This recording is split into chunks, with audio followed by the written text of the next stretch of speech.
To everybody's surprise, and something that makes me very happy myself, the #1 movie in the box office today is Terrifier 3. I just saw it and I'm bringing you my review.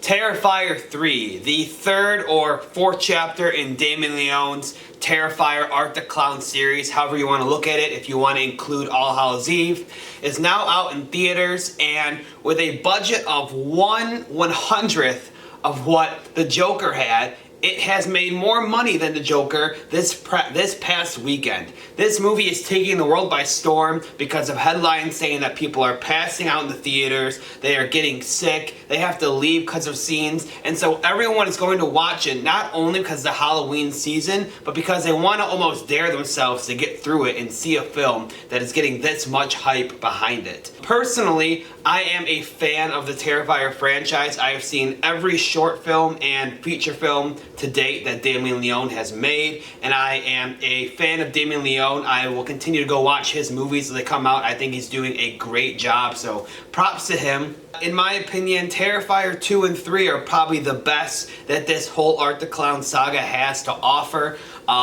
For me, when it comes to horror movies, I like a little more of the fun side of things. I like when stories can be out there and fun, and they can joke around but also be scary, also be terrifying. And I think that's what 2 and 3 do the best, where 1 and All Hallows Eve are a bit more just mean-spirited to be mean-spirited. While I do appreciate those films, I understand why Damien Leone went that way with those movies, because he was trying to garner an audience. He was trying to bring people into his films through word of mouth. I understand that, but I am more of the fun, aspect of it. I like cheering on the final girl, which for Terrifier 2 and 3, I think we have the greatest final girl of our generation. She might be the greatest final girl since Sidney Prescott in Sienna. I love her so much, and I'm so excited to continue watching this character throughout. A little start off for this review. I'm going to begin with spoiler-free stuff, and then I'm going to move into spoiler stuff. So if you've seen the movie, feel free to watch whole review. If you haven't, feel free to watch the first half, and then come back for the second half once you watch the film.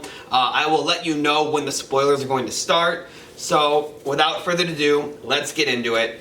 And first thing off the bat I want to say is Terrifier is known for its gore and for its ability to just push the envelope on what an R-rated movie can be and see how far they can take it. I've watched a lot of Damien Leone interviews on YouTube this past day ever since watching it, and like I said, he said that he was trying to push the envelope because he doesn't have that big of a budget, so he can't spend it on, Hollywood production or Hollywood, ads or commercials or billboards or any of that kind of stuff. So he needs to push the envelope to get people talking and to promote his movie through word of mouth. I thought that's pretty cool how he's able to do that. Through these interviews, I found out he's a huge fan of Tom Savini, which I am also a huge fan of Tom Savini. I was able to actually meet Tom at a horror convention the past year, and he is an awesome dude, very down to earth. So I thought that was cool. And I think the fact that Tom Savini was like the practical effects guy in horror for like 30 years is a big inspiration to Damien Leone, because his practical effects in Terrifier are honestly very cool,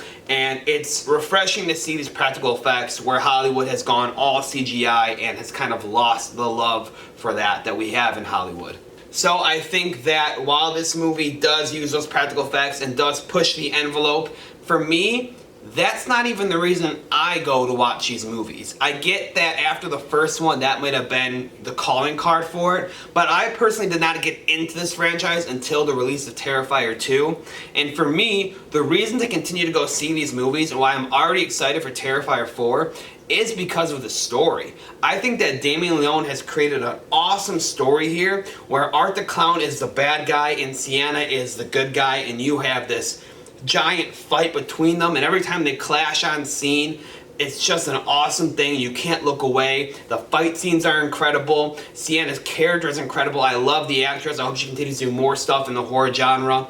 I saw an interview with her too, where she said she got a lot of inspiration for Terrifier 3 from the Mia character from the Evil Dead remake, and I really see that. Those two might be the best final girls in the past 20 years, so props to them. And yeah, I mean, I get it. I get that some people out there love the gore and love the horror and love just the sadistic nature of that. For me, I can do without it. I mean, my favorite slasher movie is Friday the 13th Part 6, which is just purely character work and comedy, so you can see where I'm coming from on this standpoint.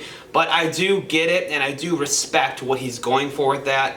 I just think that this might be one of the coolest horror movie stories we've gotten since, I don't know, Scream, the original Nightmare on Elm Street. There's so much going on with this, so much backstory and lore, and I can't wait to have these questions that I have about this series answered in Terrifier 4 and hopefully a Terrifier 5. I don't want the franchise to go on for too long, and I know Damien Leone said that as well, because you know, you don't want to end up like Friday the 13th where Jason goes to space. I don't need to see Art the Clown in space. I don't need to see Art the Clown take a boat to Manhattan. That's not necessary. I just want to see a good story from start to finish, and I think that's what we're going to get here, which is amazing. Going into the actual aspects of this film, do I think that they upped the gore value, which is what a lot of people are looking for? They want to see if he can outdo the bedroom scene from Terrifier 2. And in my opinion, I don't think he tops that scene, which I'm okay with. Like I said, gore is not the reason I go to these movies. I don't know if you can top that bedroom scene. It's nightmare fuel at its heart. I know he was trying to do that with the bathroom scene here. Like I said, no spoilers yet. I don't think it topped it. As far as story, I think it was a nice partner, a nice continuation of Terrifier 2 with the story of Sienna and Jonathan and their whole family and their connection to Art the Clown through their dad. I think it's a cool build up of that story. I like the answers that we got to that. I know there's a lot more questions that I have that I want to see answered, like how her dad is truly connected to all of this. I'm sure we'll get some of those in Terrifier 4. I really enjoyed the Christmas aspect of it, and I think they should continue to do that. I liked how in Terrifier 2 it took place during Halloween. Terrifier 3 took place during Christmas. Who knows, maybe the 4th will take place during New Year's Eve or something. I think that'll be fun. I really like how they incorporate these different holidays into it, and it truly felt like a Christmas movie at heart with the different set pieces and different designs of this film. As for the characters, I already said, I think Lauren Laverne, I'm pretty sure that's her name, sorry if I got that wrong, she is incredible as Sienna. David Howard Thornton, I believe that's his name too. Sorry, I'm drawing a couple blanks right now. He is awesome as Art. I think it's interesting how Art the Clown can just be this sadistic, evil character, but then he can do these little things like when the podcast girl compliments him, he gives a little shrug, or he toots the horn, or he makes faces. Just the stuff that he does that's able to make you laugh and fear for your life is so entertaining to me. He does a great job with this character. The fact that I can go from just wanting to look away from the screen because of how disgusting it is to actually laughing out loud the next scene is very interesting to me. I don't know how they're able to find that balance, but they did it very well here. Another thing about the director that I've been hearing about watching these interviews and stuff is that he has a few other movies he wants to work on besides Terrifier 4. One of these that I heard about was a movie with Sam Raimi's production company that he said would be a mix of, I believe, like a 70s grindhouse horror movie mixed with Quentin Tarantino. If you know me, you know I love Tarantino. I love Tarantino's Grindhouse movie that he made. So that sounds awesome to me. I hope he can make that. And another thing he said he wants to work on that he's already written the script for is a zombie movie in the vein of George Romero. And if you also know me, you know that zombie is my favorite subgenre of horror. I love it to death. I love, Night of the Living Dead, Zombieland, Return of the Living Dead, all of that stuff, The Walking Dead. So I would love to see that film from him. I really am all in on this director. I think he's doing a fantastic job in the horror genre. Another interview, he said that if the Friday the 13th franchise was offered him, he would take in a heartbeat, and I agree he should take that and run with it, because that'd be really cool too. I don't know how it'd be with him, having to follow a studio's rules, whereas in Terrifier, he's reigns free, he can do whatever he wants.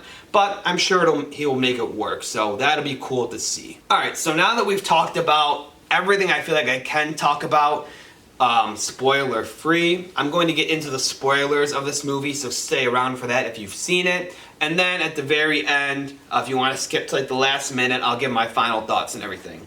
So as far as the spoilers go, I already mentioned the bathroom scene and how he's trying to one-up himself with each movie, because in the first one they had the hacksaw, and then the second one they had the bedroom, and this one they have the bathroom scene. And like I said, I don't think he one-upped it. To me, it just wasn't as brutal, wasn't as scary, which is okay. It was still, you know, a scene that had people in my theater freaking out and looking away, and I get it, but I just don't think he one-upped himself with this one. However, I do think it's really cool how horror likes to build off of icons in the past, and how we can progressively just like move forward and get better with our special effects, and how we can build off one another. Like how in the iconic shower scene of the 60s was Psycho, Alfred Hitchcock. And in that scene, you know, she opens the door, you have the psycho, Norman Bates, turn around with the knife, and everything is just done off screen, and that scared the hell out of people. Well, people who are my age aren't going to be scared by that because of how, you know, special effects and CGI analysis came along nowadays. Then in the 80s, you have, I believe, Friday the 13th Part 1 or 2, I can't remember exactly which one. There's a shower scene in that movie that gets a little more gory, a little more crazy with the special effects, and it's just interesting how it's a build-off of that Psycho scene. And now, in this movie, it also feels like an homage to Hitchcock, an homage to slashers of the 80s with this shower scene, and this one is just way more disturbing than the past two, and I just think that's cool how we can, you know, build upon this in horror. I really, you know, I'm a fan of the horror genre. I like to see, you know, it push the limits and push the boundaries to see what we can really do with these special effects. Like I said, I'm a huge fan of Tom Savini and these different special effects works. To me, that is the coolest part about scenes like that, is how are you able to make something look so real with like fake dummies or different things. I don't know, I find that interesting. Another thing I want to get to with spoilers is the whole end of the movie. We are told that the person that Art and Vicky, I believe her name is, the person that they killed was Gabby, and then there's a plot twist where we find out it's actually not Gabby, it's actually Jonathan. I think Jonathan is way too big of a character to be, you know, done off screen and then never talked about again.